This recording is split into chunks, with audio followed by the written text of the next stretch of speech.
Hi. Thanks for coming.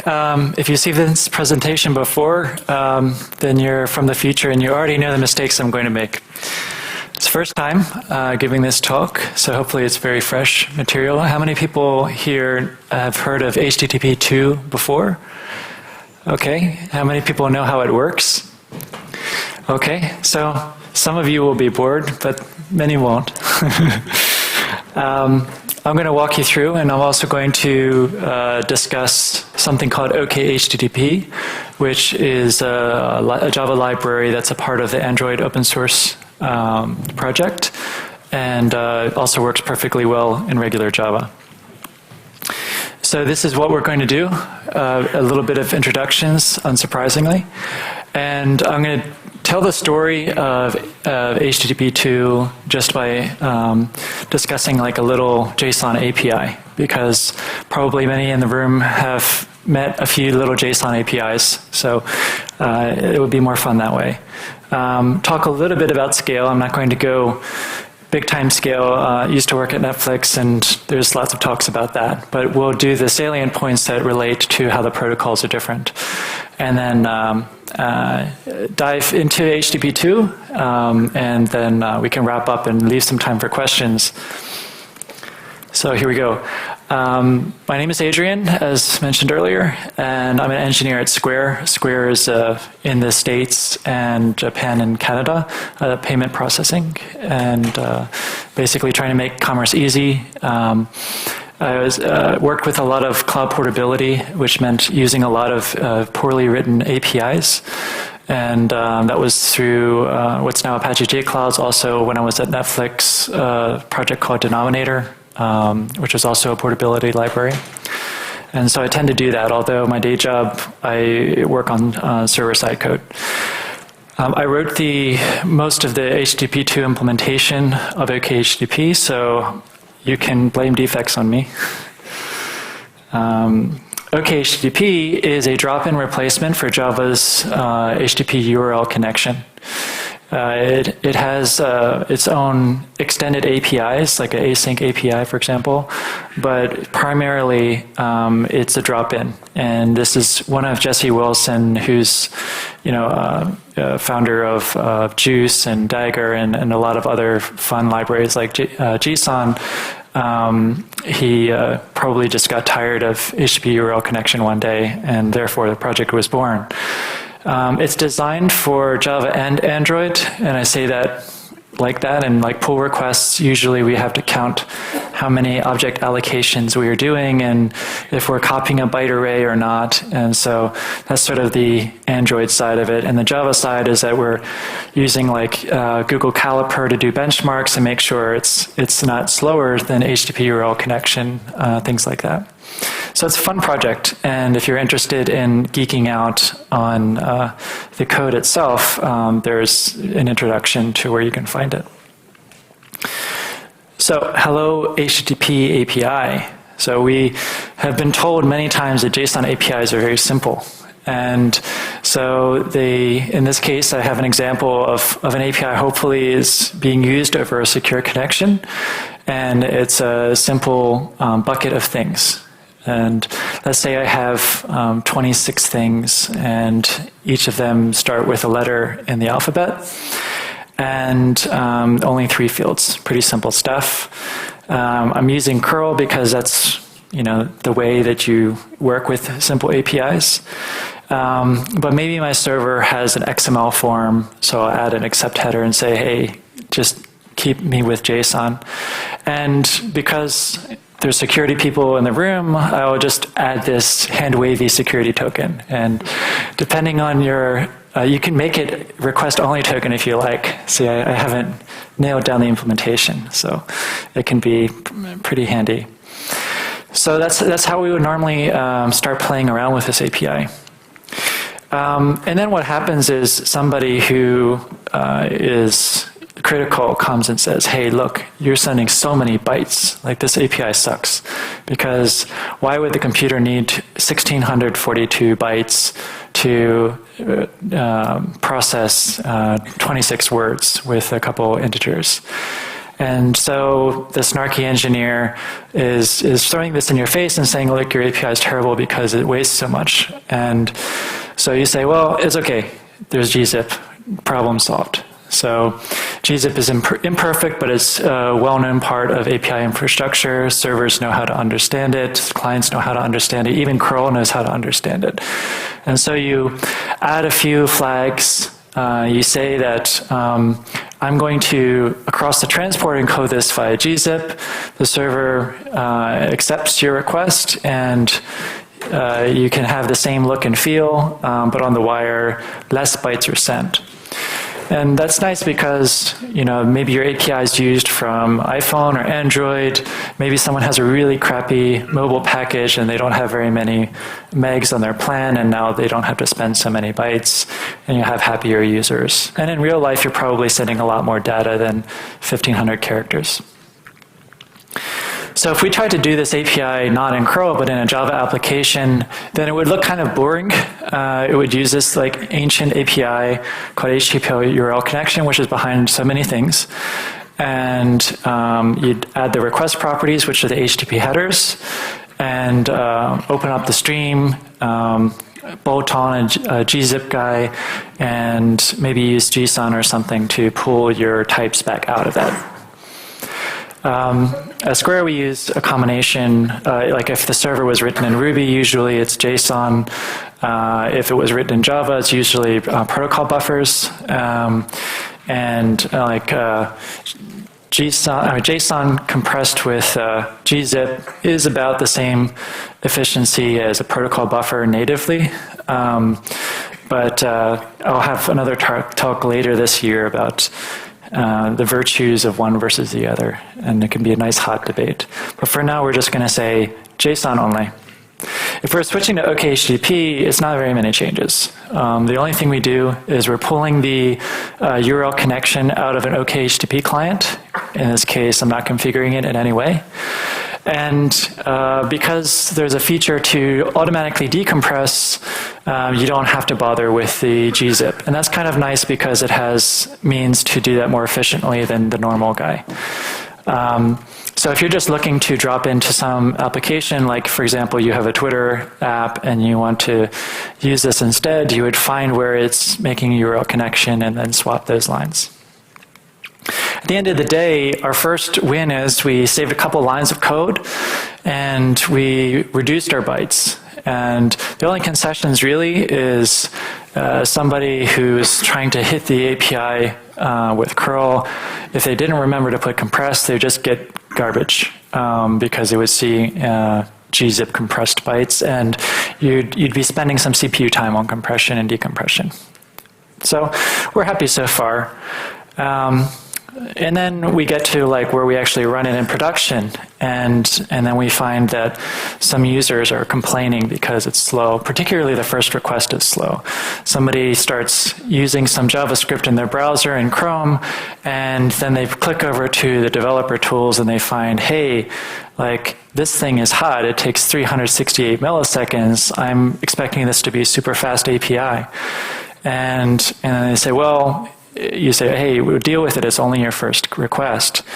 And maybe that's cool, but maybe you don't know why. And so you ask Ilya, who's the performance guy at Google, and he has a nice free ebook you can read, and even better if you pay him for it. But it has a whole bunch of information about like efficiency and how do you deal with the round tripping and what types of TLS optimizations you can make. But the nutshell is that every time you create a new TCP connection, there's a three-way handshake. We've all heard about this. And then TLS adds more, not only potentially a couple more round trips, but also processing time on both sides, opportunities for failure. And so it's just going to be more expensive to create a TLS connection. TLS is like the SSL thing, right? So we found out why, and then we want to look in and make sure that we truly understand. So we know that it didn't take more time, as much time as the first. We're kind of guessing that there was no new network connection because Chrome didn't show it. So then we hear about persistent connections or keep alive. And this is what's available in HTTP 1.1 to say that basically you have each TCP connection, you can place one request at a time and then one response at a time. And so as long as you can clear that request out, you can pop another one on without making a new connection. And so Java's HTTP URL connection by default will recycle up to 5 connections to the same host and keep them in a ready pool for you. Now you make 20 requests, you're just going to create extra ones because there's not enough in the pool unless you change some settings. And even then, you're eventually bounded by creating sockets, but you're going to reuse them. So, and we've heard so many virtues of recycling, so this is great, right? We have more green app. And the only problem is you have probably yourself or some library on your behalf needs to make sure that you actually clear that request or response so that that can actually be reused for the next one. And an edge case here could be bad. For example, say it's downloading a video. Well, you're not really going to, if you decided against it, you probably want to just disconnect as opposed to like read every 2 gig of that thing to try and, so it's a little tricky because you have to make some judgment calls in order to do this properly. okhttp follows the same behaviors as HTTP URLConnection by default. It makes a couple optimization choices about how to handle this cleanup, but by and large, it's the same behavior. And so if you're doing like the don't forget to read, you would have some thing that's always famous in slide decks, which is the hand wavy exception handling. And the hand wavy exception handling here says I'm going to skip, and notice I'm not keeping track of time or anything, and so this could block infinitely. So hands are done waving.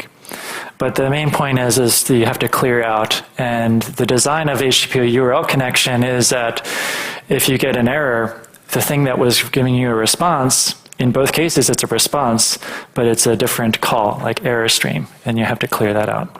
So it's kind of gunky, but probably if you're using something with URL connection, it's already doing this. But at the end of the day, it's kind of messy, this little part, but we win because at least with zero configuration and regular Java or okhttp, we are recycling our sockets per host. We have five in a ready pool. Web browsers typically make 6 connections. I think someone in iOS land could probably correct me. I've heard something like 3 is default there. But generally speaking, web tools will make several, but not more, connections to the same host. And the reason for that is the expense of creating a new socket, particularly over SSL, and just getting some cheap reuse there.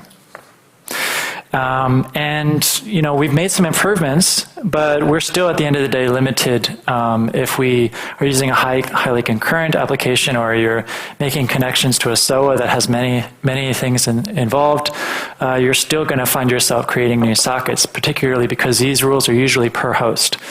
So if I have some assets coming from host A and some assets called host B, these are separate keep alive pools. So you can still end up creating a mess load of sockets, presuming these are actually on different IP addresses. So what's better than cheap? Free, right? So let's make it free. If you're using HTTP compliant caching, which you probably aren't if you're writing in Java, then you can pay attention to the HTTP directives that relate to caching and implement those in your application so that you don't actually make any requests.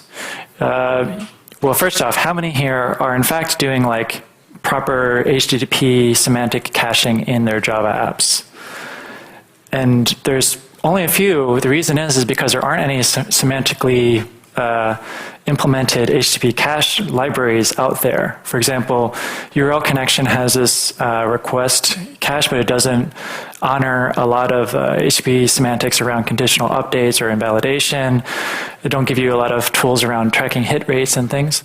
So usually what people do is they make their own cache, and maybe they use some distributed cache, or maybe they use like an in-memory Guava cache, and then they just either they cache at the application level before they make a request at the HTTP level, or they do something else clever. But at the end of the day, my opinion is one of the reasons why there's less cache using is there's not built-in tools to do it.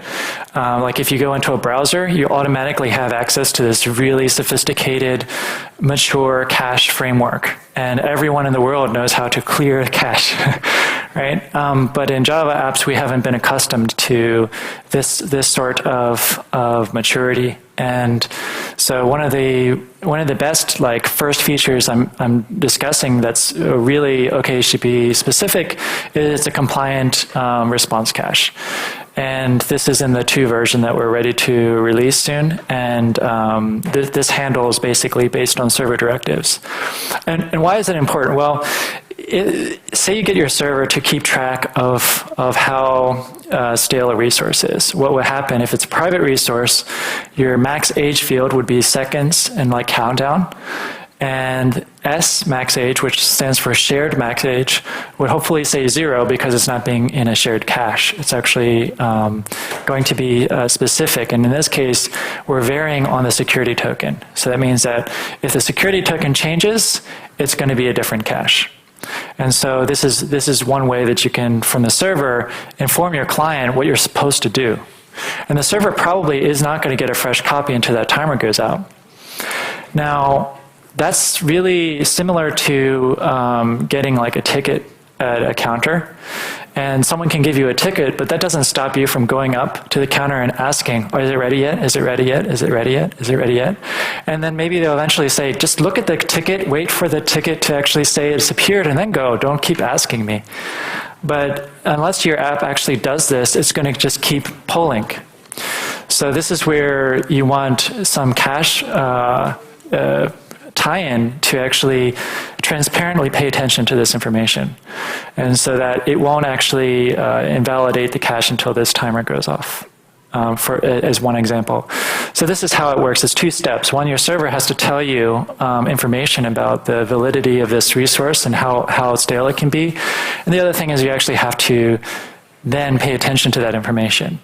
And the way you pay attention to that information in OKHTTP is you plumb up a cache which minimally needs a bucket to put this stuff in, so like a file system, for example, and a limit, like how much are we going to collect. And remember, this was a library designed for Android, so it can't go infinite. So the last step is pray your developers don't get too clever. And the reason I say this is that we're so not used to using cache resources that sometimes people will try to bust caches by like changing the query parameters so that the server is forced to make a new request instead of using the no cache control header or other things. And the reason I say this isn't to pick on because I actually wrote code like that, but the more reason is to make sure that if you're going to do caching, try to get everyone on the same page, because a poorly tuned server cache will result in bad behavior. And so if you don't have a good like DevOps situation going on where you have equal way to discuss like both the server, the client side, and the responsiveness of the application, you probably are not going to get a good cache set up, and people are going to start trying to bust it. But at any rate, we won again because at the point where we do have some caching going on, particularly for lists, we're not using any time. And I'm saying that hand wavy too because yes, disk seeks take time, but let's just say they're less time than the network. And we don't have any more application-specific caching bugs, I mean code. And this was very interesting in some experiences I've had where oftentimes people, in order to try to save time and bandwidth, make ad hoc caches, and those code have bugs in them and they cannot be invalidated distributedly, and so your application can perform poorly even if it looks nice. concessions about cache is that it only really supports what's called safe methods. We already talked about tuning, but safe is like a get and a head. So you can't like cache a delete. So it kind of makes sense that you only do that, and to refresh in case people aren't used to head. Head is basically get without a body. And so you can say like, I always like map head to like is available, or like, does this exist or not? But because you get HTTP headers back, it can give you more information. So I wanted to cover that much context of HTTP 1.1, and it's not a full-scale story, but I think it introduces some topics that are very relevant, and that's why I chose those. But let's get a little background. First off, HTTP as we know it was authored in 1999, even though it built on several years prior experience. And that's a long time ago. That's pre-YTK, right? So the web as we know it has basically been founded on this. Like the REST paper by Fielding was authored in the year 2000. So I mean, it's been a long time. We've gotten a lot of experience. The semantics of the web haven't changed. We have a text-based protocol. That's why you can telnet and say get, and it probably will respond. But we've had some problems that we've had to work around, mostly around head-of-line blocking. I talked earlier about the keep alive problem. If you have 2 gig, so you got to get through that. It's sort of like if you go to a car rental desk and then someone has a suitcase with them. I always fear for that person in line because I know they're going to bring out lots of papers, spend 45 minutes to discuss this car rental, and there's no way to get around the line because there's only one queue. And so this is the problem with HTTP 1 in how it's created, and people have gotten very clever with how to work around this over the years. They created things like paginating APIs, and I'm not talking about ones that are like specific offsets, the ones that just continue forever, but they break. They're breaking sometimes because of responsiveness concerns, because the application has no other way to pulse, essentially. Other times you'll find people inlining resources, like instead of using hypermedia APIs, which will have links, they'll say, oh, that's too much traffic. I can't imagine making 10 requests to the server, so I'm going to take this JSON or XML and I'm going to splat it into this one document and then send the whole thing through. You'll have batching APIs where somebody will tunnel like 10 GET requests because that's going to give them this performance improvement because now they can only use one TCP connection.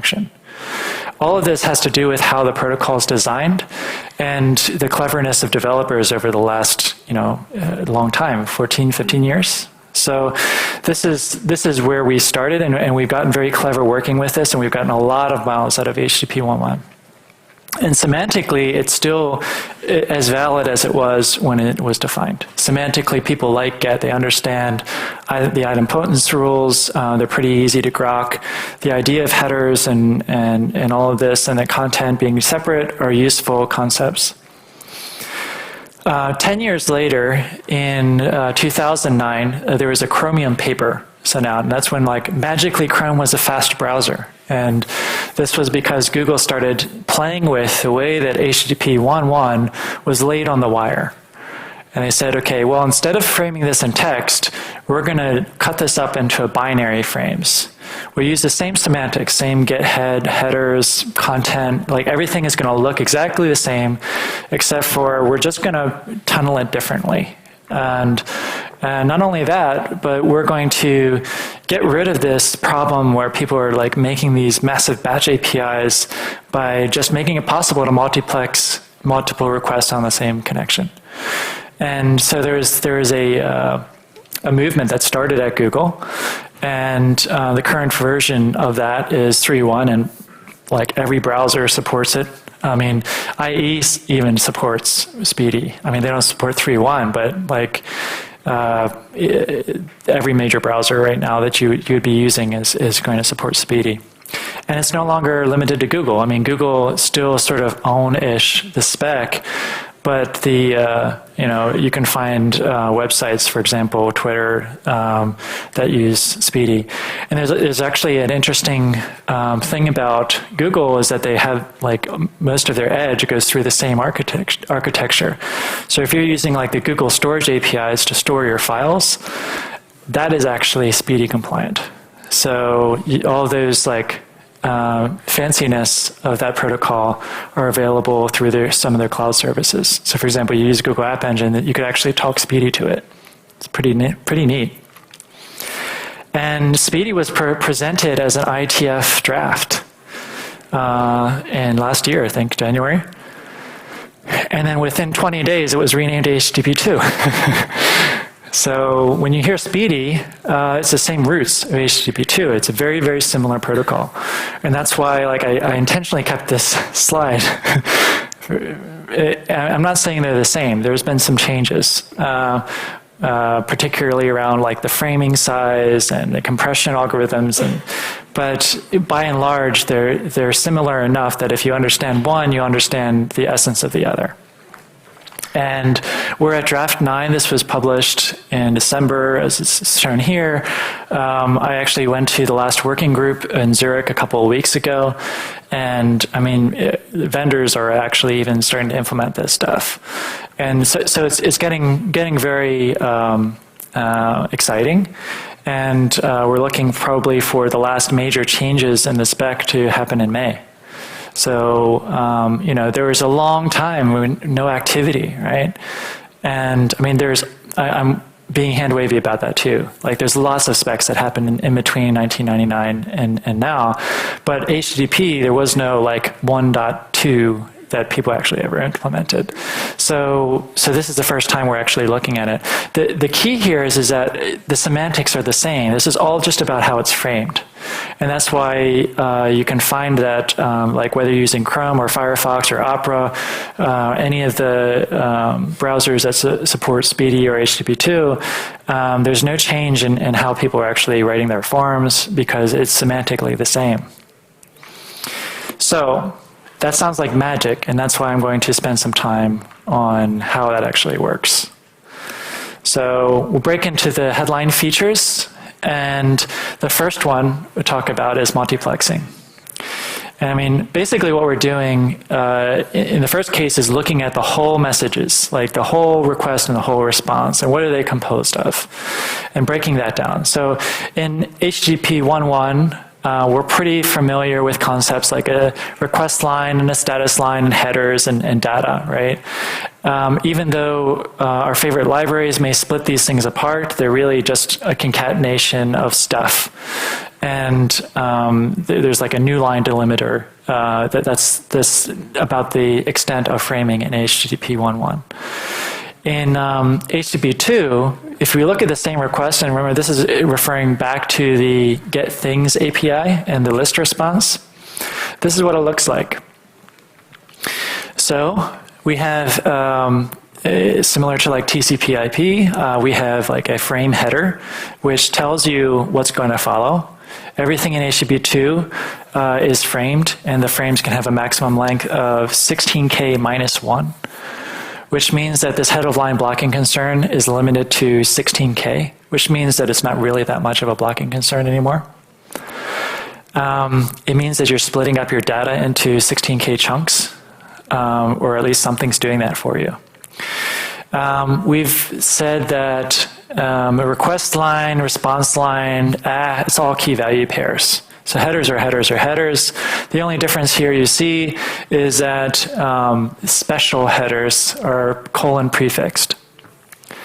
All this jazz about case sensitivity, you basically put it in the spec. You cannot be case sensitive with your field names. And also this problem that's always ambiguous I've found, it's like tracking down who actually said ASCII encoding is the thing you're actually using here.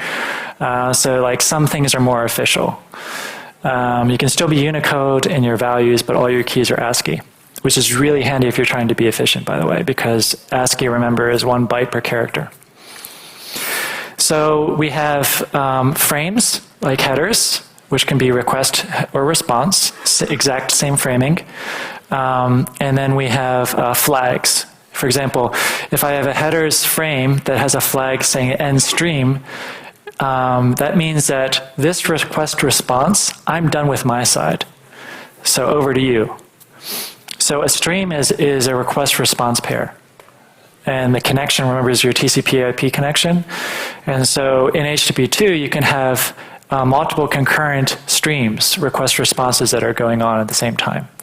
So there's a stream identifier you'll see here. It's odd numbered if they're initiated by the client. And so your client's just going to have some monotonically increasing number that uses odd numbers. And so I finished my headers and this part of the stream. So server, now please send headers and my data back. And so hopefully this part is easy enough to get. End stream is a responsibility of both sides. And when both of them complete, that stream is no longer used. Now, what this allows us to do is interleave on the same connection, because if we vary on stream ID, we can send multiple requests and multiple responses. And they don't have to be in order. So the server can send the data for the second response before it has data for the first response. And it's up to the server's implementation. The only thing that's required is if your headers are longer than 16K, each block of header data has to be following itself. And so, for example, if you use an API that has massive headers for some reason, like maybe someone was clever and they made a metadata API that has like 3,000 headers, then every other request on that connection will wait until those headers are processed. That's the only sort of glitch there is if it's considered a glitch. But 16K gives you a lot of working room, and most headers will fit in that space. What's nice about this breaking things up into chunks is we have this ability to cancel a stream. And as a software developer, this is one of the features that I find most compelling. I don't have to disconnect the whole socket in order to stop. I don't have to read through the data. Like, I have a choice in between there, and I can basically say, reset, you sent me enough. I don't care anymore. So, for example, if you have a nice streaming API response from the server, and you're using some sort of a functional query, and you've gotten your data, cancel it. If you're using something like RxJava, you can make a direct analogy to this to observer and subscription. Unsubscribe is reset stream. You can now finally implement a Java feature on HTTP semantically correct. Because when feature.cancel happens, you do a reset on the stream. So a lot of the gaps as programmers that were more difficult are now possible because of this. And this is what gets me excited about it, one of the things.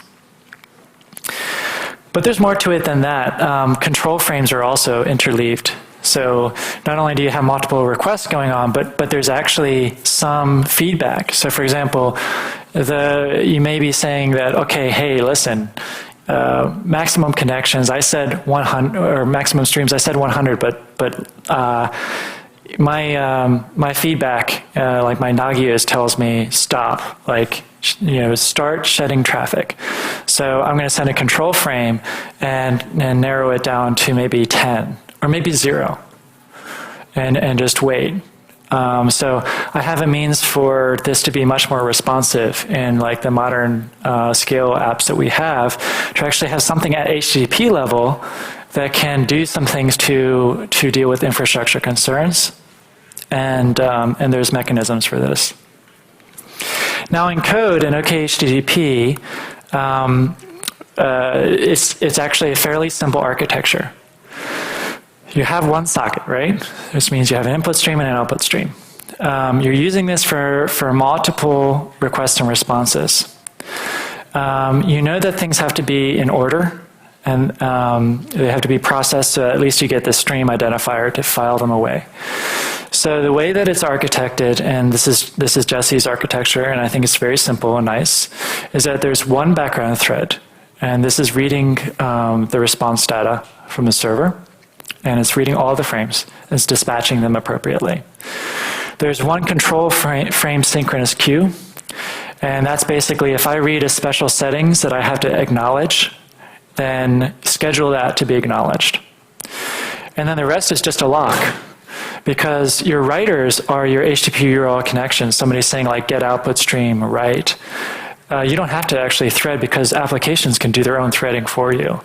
So the only thing we have to do is just manage the locks and make sure that we don't have overwriting rights. So in my opinion, the architecture, which I can't claim responsibility for, is nice and elegant, and it allows you to handle a concurrency without a lot of complexity. And the code is pretty small, thankfully, because of that. So I think actually this does a lot for application developers because it's a very simple architecture. When you only have to track one socket and you can get, for example, Twitter limits the HTTP2 API that they run to 100 simultaneous connections. You can do a lot with virtual streams. You can do a lot with 100 simultaneous requests. So you can do a lot with a very simple architecture and not like a stack trace full of like 15 executor pools and all this, right? So priority is another headline feature. This is where like some requests are more important than others. And I don't have a lot of slide here, but basically you can say when you make a request, you can add a priority tag to it. And it's just a number. 0 is the highest priority, default is the lowest priority. And so if you use this, if you're making like a streaming video service, you can prioritize maybe your sound data higher than your video frames. Or you can do whatever you want with that. But the idea is that there's a way for the application to indicate what's more important than something else. And it's equally the case for server responses. So there's no guarantees. So priority is only advisory because you're not in control of the server. It's basically just saying, hey, I think you should send this with higher priority. Flow control, in my opinion, is a little bit more hard-hitting because this is where you really get the ability to make a sustainable service without limiting concurrency. So browsers use 6 connections per host because of reasons including preventing your browsers from DDoSing your site. And that's not really, the concurrency limitation is really not the problem. It's more about the amount of sockets and overhead that you're slamming that server with. If you have one connection, you want to probably still control the bandwidth, but you don't want to impact their concurrency if you don't have to. So flow control in HTTP 2 and also SPDY 3.1 can be either of 2 levels. You can say that this request response has this write window for data. And so if I say it starts at 65K, they cannot send another 65K until the server gives them a window update with a number, which would increment that. It's a credit-based system. So it's a 31-bit unsigned number, so you can send a large number through that. But basically, flow control is a guard that you can employ. So you could say, for example, I can remote control my server to completely shed all of the traffic that's data related by setting that flow control down to 0 and sending no window updates until my servers come back online. And if the clients are nice and they pay attention to it, like OKHTTP does, then you would actually find them just pulse. And in OKHTTP, it's a wait notify loop. But I actually incorrectly configured it once, and I was trying to run a caliper load test, and I noticed that my traffic went down to 0, and then I fixed something went. So it's kind of nice and easy, and so. By and large, you're more concerned about per connection. So I want to say, okay, I only want 1 megabyte of outstanding writes at a time. And that way you can let the client have unlimited streams and you're not micromanaging each stream. So that's just a convention, but over time we're going to find out how people really use this and what their approaches are. So I think it's very cool. Header compression is the most visible change outside of multiplexing. Like I feel like priority and flow control are nice hooks. Cancel is awesome for semantics. But header compression is pretty headline, because if we looked earlier and we were really happy because we reduced our data to 318 bytes out of 1600, we completely glossed over the fact that there's a huge amount of header overhead. There's twice as, so it's not twice as much, but there's 350 bytes of overhead to receive that 318 byte response. And if you weren't receiving a response, it's basically all overhead. And so even though these numbers are small, they add up, because as you notice, in any web traffic log, we make a lot of requests. So in SPDY, they approach this problem by basically gzipping the header section. And that was good until some clever crypto folks found out that you can you can basically reverse engineer cookie data if it's GZIP compressed. It's a very similar to why people don't turn on TLS compression, but we still want to compress. So in HTTP2, they spun out a special case compression algorithm to deal with header compression that isn't subject to the GZIP attack, which is called crime. And so if we start looking at how this works, well, first off, the results. The results are, if you were to take exactly this and you count all the bytes of the compressed, it would be half the size, even if you're talking about the overhead for actually the 8 byte frame headers. But how it works is that HPAC, which is the algorithm, has a static table, and it includes the most common headers and values. So most of the time, if you're going to issue a GET, so it has like a static 1 byte reference to say method is GET. You'll have a 1 byte reference to say status 404 or status 500. We'll have a 1 byte reference to say content length.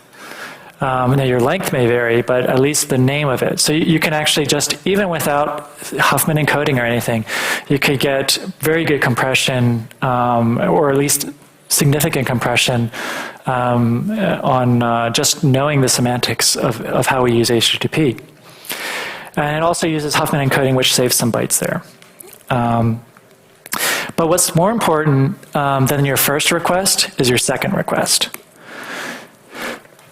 If my second request is to get a resource inside of this collection of things, then the only change, and say I'm not using GZIP this time, the only change I'm doing is I'm saying, well, my path has changed, and I'm no longer sending my content encoding header because I don't really feel like dealing with GZIP, because actually GZIP will make that larger than the response would be. And so there's a way to track references, including header removal, and it's pretty impressive at that point. Because if you're making the same request, you actually send no data. You just send the frame, 8 bytes. If someone's doing a polling loop, they wouldn't actually change anything. The server response, if it actually had more data, it would send a different content length. If the cache control ticker is going down, it would only have a couple bytes to say the number that changed. But otherwise, it would be basically no overhead. So this is a pretty impressive part, and this is where you're going to get a lot of efficiency gains out of just using it and not even using any of the features. And so HPAC is an internet draft, and it's probably going to go final before HTTP and 2 does, and there's a reason for that, right? Because HTTP 2 has to be final with its dependencies being final. So. Twitter actually open sourced a library that just does HPAC. So inside of Twitter, they use SPDY for all their mid-tier services. So they just chose that as their IPC protocol, and they also use SPDY at the edge, and they're redesigning their API so that they have like a SPDY and HTTP2 compatible API, which will probably be the first large-scale API that's like HTTP2 native. So server push is the last like headline feature, and this is probably the one that people are most excited about. And push means so many things. Sometimes people think about push notifications. They're thinking, oh, well, I don't have to do a polling loop anymore because the server can just magically tell me that my resource changed state. But the frame is called push promise, and really what server push is in HTTP2 is pushing into your cache. And it's really the first use case. And what happens is, another way of putting it is that the server is initiating the request on your behalf. So the server is smart. So it says, like, say you have a hypermedia API and it has a bunch of links in it. The server may guess that you're about to send a flurry of requests for every one of these resources in there. And so it may, on your behalf, start warming up each of the responses. And in order to work with caches, they need to be able to match what this response is for. So the push promise frame includes the same headers that you would have issued yourself. So if you see here, it's saying that, okay, well, we think you're going to ask for the user that owns this thing. So we're just going to go ahead and prime that for you. And if you're not interested in the push promise, you would send a reset on that stream. But it basically opens up a new stream on your behalf, and it will be an even number. And then the use case in the browsers are basically to push that straight into the cache, so that when the user then makes the next request, magically there's no network involved. So it's super cool for async applications who have a way of handling things that they did not initiate. And so that's where like coolness factor goes up. In okhttp, we have not implemented push into cache yet, but it probably will happen soon. It's mainly that we don't actually have any servers that are giving us push requests, so we don't have a very good way of testing it outside of mocks. But suffice to say, actually, Jeff Penner from Twitter told me that the API design of the new Twitter API is going to feel very much like a hypermedia API. And so when you do a list of tweets, it's going to have like tweet IDs and nothing else. And then it will have a series of push promises for each of those tweet data. And so that way you can do parallel retrieval of your tweets, and instead of like the maybe 200 byte tweet metadata after 200 byte metadata. And that's a very nice approach, because one thing I noticed with JSON is that there are very few people who have a parser that can do incremental JSON parsing. And by that I mean, like, okay, you're midway through like the curly brace and waiting for another chunk of data. Like, that doesn't really work. Most people just rebuffer it or wait for the whole thing and then pull out a magic list. So instead of changing the entire application infrastructure, you can just say, okay, get things out of your cache and fan out like you would in a hypermedia API, and guess what? It's just going to magically be there. And that's how you can like bridge the gap between HTTP 1.1 world and HTTP 2 world, is that you can look at things like hypermedia APIs, which HTTP 2 was developed for, because the most popular hypermedia API is HTML. And that's what all of these use cases were made for, and that's full of links. And that's what all this stuff was made about. So, okhttp and HTTP2, while the spec provides for HTTP over plain text using the connect method, you would send a connect instead of a get. You would base 64 encode a control frame, and then it would upgrade. We decided to not support non-SSL. At least we're not doing it now. And it works out of the box on Android. The best experience would be like, I think 4.2.1 or later. In Java, because Java's SSL stack is way behind OpenSSL, We don't have support for things like ALPN and some of the other like negotiation protocols. You have to like clobber something into your boot class path. And so that's going to be a netty jar. But Android will work out of the box because Android is based on OpenSSL. You don't have to play this game. So if you know anyone here that's actually interested in improving Java's SSL stack, please help with this problem. And at the end of the day, we win because whether we're running on Android or Java, we can use one socket, handle 100 concurrent streams with dramatically less overhead. So if you want to get started, you can go on OKHTTP. We have a mock web server that you can set up and it can respond. But you can also, you can hit Twitter. Twitter's the only public web service that's running HTTP 2, and our stuff works with it. And as a wrap up, try to spread the word. Relatively speaking, we're behind as the Java community on HTTP 2.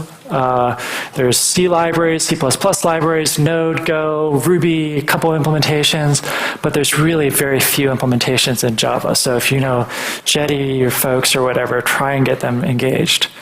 And thank you. Time's up. Yeah. Thank you.